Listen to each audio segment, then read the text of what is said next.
సమాజానికి మీరు ఇచ్చే సందేశం ఏమిటి సార్? మన భారతదేశం ముఖ్యంగా యువకుల మీద ఆధారపడి ఉంది. మన దేశాభివృద్ధి, రాష్ట్రాభివృద్ధి, గ్రామాల అభివృద్ధి కూడా ముఖ్యంగా యువత మీదనే ఆధారపడి ఉంది. కాబట్టి యువకులంతా సన్మార్గంలో నడవాలి. మరి అనవసరమైన విషయాల్లో తలదూర్చకుండా, ప్రమాదాలకు గురి కాకుండా,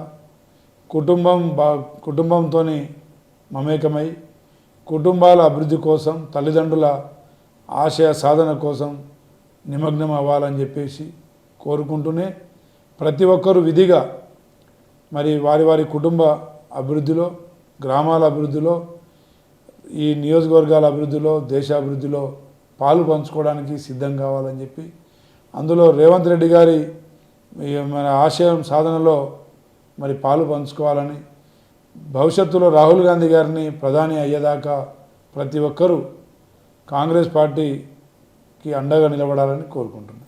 thank you so much. Thank you. Telangana రాష్ట్ర ప్రజలందరికీ పేరు పేరున నమస్కారం. ముఖ్యంగా కేబిఎన్ తెలుగు టీవీ ఛానల్ వారికి నా ప్రత్యేక అభినందనలు.